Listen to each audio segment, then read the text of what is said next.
What were we going to talk about? Finding your audience, That's right. which kind of goes into about genre also, right? Because we come up with a couple of ways that you need to find your audience, and this could be even after you write your script or before you write your script. So the first thing, of course, is know your genre, right? Because you want to know the demographics of your genre, Of who your audience is. You got to know who you're writing for. right? And that entails a lot of things, right? That entails age, range, interest, right? The preference of fans in your genre. It's a lot of How big is your demographic? right, So like, I mean, is it something, wide ranging? Hey, like my favorite movie, Indiana Jones and the Raiders of the Lost Ark. It's my favorite movie. But then I also like movies like Goodfellas that are completely kind of opposite. And every once in a while, I like to watch a rom com with my wife. right, Completely opposite things. But knowing who you're writing for, makes all the difference in the world. Especially if you're writing for a studio or a production company that has a genre that they like to write, that they like to produce. So um, that's knowing who their customers are, just like when you're trying to cast a movie. right. It's like what distribution companies does that production company work with? Who are the actors that they like to portray? Who do they like to push? So you try to write for them in that basis. But in that same keeping in that same vein, you're writing for certain actors and for that studio. Bottom line is it's the audience that puts dollars in people's pockets and us trying to put those people in the seats Right. by the way we write it. I think the second one is to create a buyer persona, right? Yeah. I mean, you create a hypothetical audience member. You create kind of a dossier on that for that viewer that fits that profile. So it's like saying, hey, this is John. He's 35. He likes to see stuff like this. This is what appeals to him. And you start breaking that down. Got a got them, and then on the female side, what they like. If you're writing a kids movie, what type of kid it is, you create that buyer's persona, whatever you're writing, whatever style it is. That way you can actually see that person in front of you. You can pull up demographic information. It's free to everybody out there. And this has to do with even a pitch or a treat. Because if you go into a production company or a studio or a producer's office, or they're going to ask you these questions. What is the genre? Who do you see buying this movie? Why do you see them buying this movie? So you have to have these answers going in. So if you're trying to sell your movie, don't think it's just about the writing of it. Even if your agent sets you up a meeting, they're going to ask you these questions. Oh, yeah. So it's really important that you have this information. So it's not just about writing the script or pitching the movie or pitching your treatment. You have to have these facts. So it's not just about writing. It's like when I teach acting. You can't just be an actor. You have to know the business and understand the business of acting and what goes into it. And that's everything from having a YouTube page, having your own website, having business cards. There's tons and tons of things actors and writers need to do that you really just have to learn to do. It's not just about writing, even if you have an agent, even if you have representation, because at the end of the day, you're going into that meeting. You're going to go in and raise that money. Even if you get a producer who's going to help you raise money, you're going to be in those meetings. They want to talk to you. So these are things that you really have to really understand. So you should know who their audience is. When you're going to see each of those companies, take a look at everything's online. If you're going to see, producer A and you're in there, or a studio A, whatever it is, you can do some research before you get there and see who buys their movies, what type of movies have they done, and then also what are they working on now. Everything's on there. If you're on IMDb Pro and let's say you're doing something for Fox, Fox Searchlight, Fox Searchlight, and you're going in for a meeting with Fox Searchlight. Take a look and see what else they're working on right now, what else they got. That way you kind of know, you'll have some idea from your manager or your agent what kind of things you're looking for, and And if you're trying to get a meeting with them, know what you're pitching and know what you're selling. So that's knowing your audience. The third one is analyze your competition, because that's something else you really need to know. Study successful films in your genre and unsuccessful films in your genre. What worked and what didn't work. And they're going to ask you, why did these films work and why didn't they work? And why is your film going to work and why isn't your film going to work? Again, you have to have these answers. They're gonna ask you to identify your target audience and how is this movie going to engage them? So I think it's really, again, you need to have these answers, even if you're raising money, because I know if I'm going to put money into a movie, I want those. Wouldn't you want to know, right? Wouldn't you want to know how you're not going to lose your money? Just makes sense, right? So you really have to have these answers. So I think today's topic is really, really an important one. Yeah, I mean, it is. I mean, it's the bottom line is, who are we creating for? Yeah, you're creating for a distributor and a producer, a studio. But your bottom line is you're writing for an audience, and who that audience is defines what you're writing. Yeah, you can say all the perfect stuff. Hey, I'm an artist. I don't write for anybody. Well, if you want to keep your, a bohemian lifestyle and have nothing in your pocket, cool. And hey, it works for some people and some people it doesn't. It's a business. Writing is a business. Filmmaking is a business. And, yes, there's an art to it and, all that. But bottom line is it's about making dollars, about making business, about getting your message out. It's about making a living at what we love doing. Yeah. I mean, totally. It's the customer's our boss. We're at the bottom of the line too on the food chain doing screenwriters at the very bottom. You think Agrippa is at the bottom? No, his union's backing him up. So screenwriters were at the bottom. And actors also, actors and writers being in the union, they're not helping you get work. They might help you protect your work and make sure that you're safe and your work is safe, but nobody's helping you get work. Really understand that. And I'll say it again. Nobody helps you get work. So you're really responsible for getting your work. And that's what we said, I think, maybe 3 or 4 of the sessions ago, that you're responsible for getting your work. And that's why, again, there's other ways to make money as a writer. You can make money with treatments. You can make money with pitches. Excuse me. We sold scripts before that never got made. I mean, I wrote a movie called Second Chance, which was brought by TNT, that was later bought, resold, and made into The Replacements, the football movie. So, I mean, things are gonna, you can make a living selling scripts that'll never get made. So that's what happens. With the Jurassic Homecoming, the 100 producers after us while we were still on it. We had no idea that anything changed.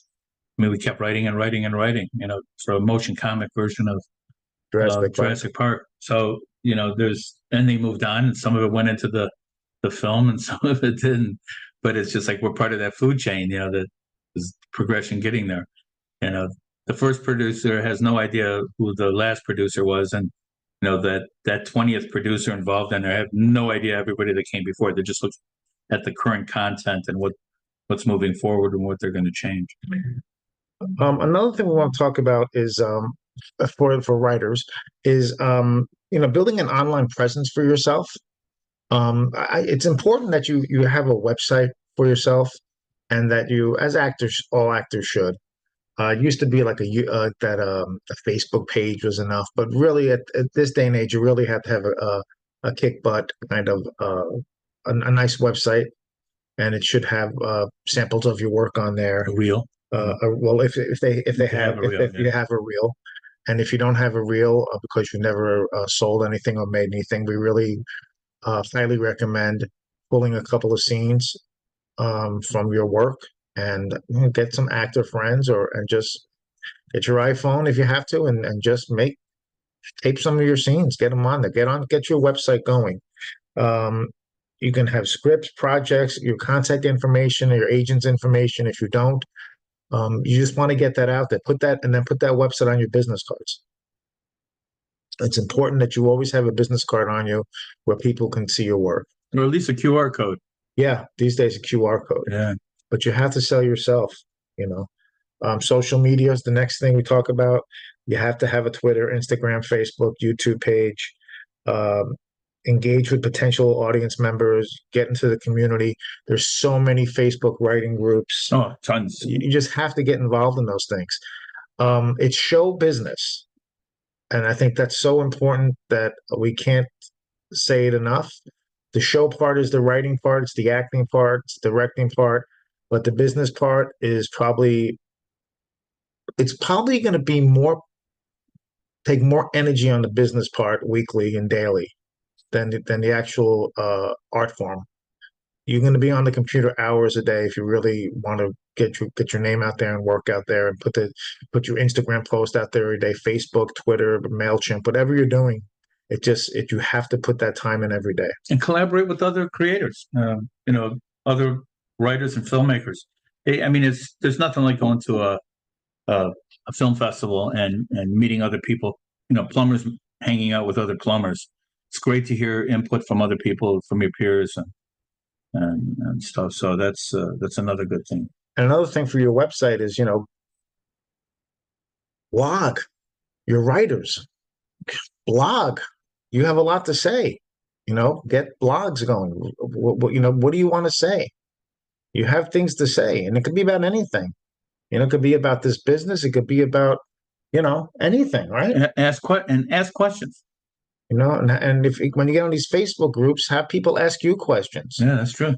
Give back. Use your knowledge. Start your own group.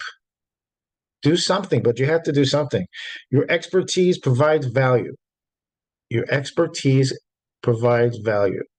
And I think that's something important that we all have expertise. All human beings provide value, and that's going to help you attract a target audience. So I think that's important too. Like you said, another big thing is, attend film festivals, events locally, right? Yeah. There's so many local, I don't care where you live, anywhere, Canada, United States, Europe, there are so many film events and industry events. I mean, and if you can't be there, you can be online. There's so much free online content, events online that you can go ahead and jump in. Right now, it's coming up as American Film Market which used to be in LA for decades, is now moved to Las Vegas, which I think is probably better, getting out of town there and not having to deal with the craziness. And it's more spread out, and I think this is going to be a really good year for American Film Market. Yeah. Not to mention NAPTE, National Association of Television Producers and Executives, where content is king, and they are looking and dying for content. That is held in Miami every year in January, and it's it's great to go there and sell your wares. Be prepared. If you're making pitches and you pitch your work, again, knowing your audience, know who you're selling to. People come from all over the world for that. Just like at Cannes, we've had a couple projects that were at Cannes, and it's like you meet people that you don't expect to. I mean, hey, the partying and all the fun stuff is cool, but bottom line is you're there to fill your pockets, to sell your content. So it's great to get used to pitching your ideas and knowing what you have and know who you're selling to. And even on small levels. Oh yeah, small micro content. Go to a bar locally. Go to a coffee shop locally. Well, no one's doing it. Start one. If you're living in, let's say I'm making this up, St. Louis, Missouri, start a Facebook group for people in St. Louis, for writers. Then get one of these events going in your area. That's how you start. That's how you start meeting writers in St. Louis or Detroit or Memphis or wherever you live, in London, Liverpool, wherever you're at. That's how you do it. Meet people. That's how you're going to get things made on your own also.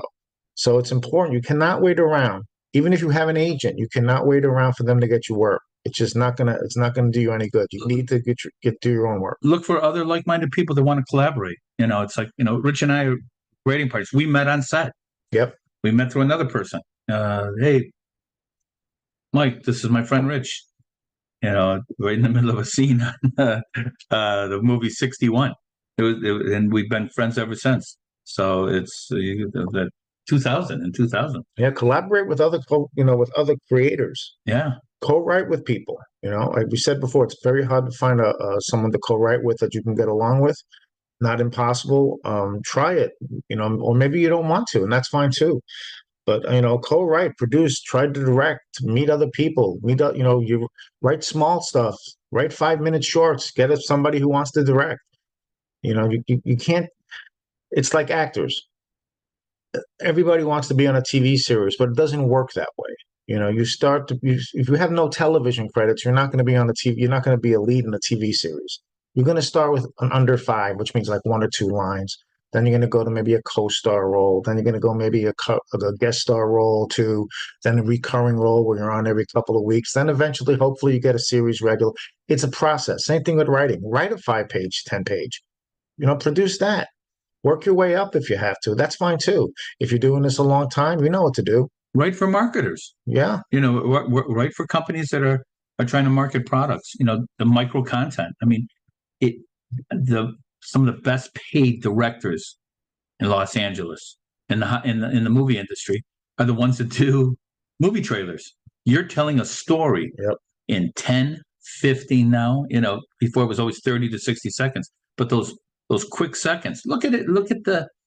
How do you get somebody's attention on YouTube? 1, 2, 3, 4, 5. 5 seconds. 5 seconds is a long time before you can kick off and say, I can skip this ad. What can you do? And you think of any of those ads that caught your attention. You either have a need, or you something sparked an interest that you might have, or hey, that's pretty engaging. What is that? I don't know what that is. It made you stop. So somebody writes that, somebody creates that. Those first 5 seconds, if you can come up with that, that's a piece of gold for anybody. It's like actors in an audition room. When you go to an audition, it takes 6 seconds for the people auditioning to you to know if they're going to call you back. 6 seconds. Yeah, pretty much. It's true. Yeah. Another thing, if you want to make your own films, maybe crowdsource. Use Kickstarter, Indigo, Seed and Spark. Try and fund your projects. Get your stuff made. You have to make your own films. That's what we're trying to do on this platform also. I mean, there's some really good content made with iPhones. I mean, that you would never know were on an iPhone. Yeah. It's got good audio, good editing. You would never know it's on there. Not to mention, look at Hard Knocks for the Detroit Lions. Their season was made on iPhones for HBO. And that's what we're trying to do with this platform also, is get movies made to teach people to get their projects made with studios, but also not with studios, to make people be able to make their own movies. So that's what we're trying to do here too. So I hope you join us with that. So, oh God, another thing, right? Build your email list. Oh my gosh, yeah. You've got to build your email list. Email list can also help raise money. Because once you get an email list, maybe you get people in a room, do a reading of your movie, try and raise money. Just another way, Then, and Mike will talk a little bit about marketing now. Yeah, I mean, again, finding those marketers online. There's so many groups that are out there that just have, a great message about how to get your product out there. So, I mean, you find a brand, you can go directly to brands. If you come up with an idea, first of all, as far as getting ripped off, nobody's been ripped off more than I have in the past, and so I've become a stickler about copywriting and protecting everything I have. So if you read anything from me, it's been copywritten. So because it hurts to be robbed, whether it's in a parking lot, somebody trying to steal your car, or somebody just stole your idea. It's they're reproducing your idea. So don't be afraid to go out there and approach either the ad agency, say, hey, I have a great idea. Best way is through representation, but I've gone directly, especially the smaller brands. Here in Michigan, there's so many manufacturers. In pretty much every state, there's somebody that manufactures something. Come up with some ideas and say, hey, I'd like to get a meeting with you and show you some of my ideas about maybe producing some content for your product. You have a social media presence. I'd like to be able to sit down and talk with you as a writer. If you are a filmmaker and you're doing that, gosh, you have all the tools of the trade right there. we have a lot of resources here at Words to Film By. As far as helping market yourself and help promote what project you want to do, other than just a movie or a story. If you're trying to push a brand for somebody, you got all the right tools here for that. You're in a great time for this. You can go ahead and shoot a little sizzle for them and say, hey, this were some of the ideas I had. They say, oh, you can't do it that way. Well, who says? It's like the worst thing that can be told to you is, no, I'm not interested. And then you move on and you go to somebody else. Everybody wants to hear an idea. A real successful person and a successful company love to hear ideas that people have. And there's always a way to get them to them. So, write yourself to success. Yeah. So those are a couple of our thoughts for today. Does anybody have any questions that we can answer today? Somebody over there. No? Going once, going twice? Hey, do you have any ideas what we're talking next week? On Tuesday, what are we talking about? To give somebody an idea like what we're facing. Hi guys, it's Ted. I just want to say I got a lot out of the session today. Hey, thanks, Ted. Yeah, and I think it's great information, and just wanted to say thanks for all the great thoughts. Awesome. Thank you very much. Appreciate it. So I think we talked about on Tuesday when Richard mentioned to you about writing a page a day. So you got your 3 pages? I feel like I do. Yeah, I do. Oh, good. Actually. Good. Cool. So, yeah, so I feel good about that. But how was that process for you? It's good. I think what's great is, part of these sessions are inspiring and reminding you what you have to do as a writer. And I think sometimes, I think the connection you talked about today, teaming up with people, the inspirations you're getting and staying on task and getting discipline. I think some people thrive in a team environment. Others are lone wolves. I like a team environment, so I appreciate all the inspiration and the idea of teamwork. So, that's it's really helpful for sure. So I'm thankful for that. Yeah, I think it's like Rich has experienced in a large format of writing in the writer's room where it's like complete pandemonium. There's a lot of stuff going on. It's a great thing. We've collaborated for years, almost to the point where I know what he's thinking, he knows what I'm thinking, and we already know what's going to work and what's not going to work while we're going on. I mean, we've written separately and been right on the same page so many times, miles apart. It's great to work with others. It really is. It's a big help. The hard part is when you have to write with people that don't think the same way, but you're paid to write with them. Right. Then that's interesting. Yeah, it's a different dynamic. That's a different dynamic, but yeah, I'm glad that you came on, and I can't wait to read what you've written. So when you get 10 pages, send it over. Will do. Look forward to feedback for sure. Awesome. And one quick question, Rich. It's a little off topic, but I was talking about this with Mike about when you get to a story arc in the third act, in the last phase of the story, how do you see turning the story around, if I'm using the right words, or sending the picture in a different direction than the audience was expecting? I just didn't know if you had any thoughts on that concept and how important it is, and how you see that in terms of changing the story's direction at a point in time where the audience thinks it's going one way and you send it in another direction. I think it has to happen in the last 8 pages if you're going to do that. Okay. Does that make sense? It does. Yeah. That's what I was kind of looking for. At what point in time does that happen in the story? So yeah, that's helpful. Yeah, I think if it's the third act, you want to do it in the last between 6 and 8 pages of the script. And as far as changing directions on a story, hey, everybody loves unpredictable. You know, it's Yeah. like nobody wants to know. Hey, yeah, I know what's happening. I know what's going to go on. Right. I've had so many times sitting on the couch watching a movie with my wife. She goes, don't say it. Don't tell me. Yeah. I don't want to hear it." Right. You know, Right. you know what's going to happen. Yeah, it's. I really love when I don't know what's going to happen. I love when the twist comes. I love when that makes it exciting and interesting. You know. Now there is something called a false ending, Yeah. and a false ending can come in the third act, probably around you're looking at the third act, I would say probably around, let's just make it a 90-page script. So we'll go 30, 60, probably around page 75, where you Okay. would have a false ending in there. So your first shift happens then. And you think it's over. You think the shift has happened, and you will continue with that until the last 6 to 8 pages, then the shift will occur again. Yeah, I like that. I Yeah. think So audiences are sophisticated in many ways, or they're so aware, trying to get Yeah. them fooled is a challenge. yeah. So false endings are fun. Very cool. That's actually very helpful. Awesome.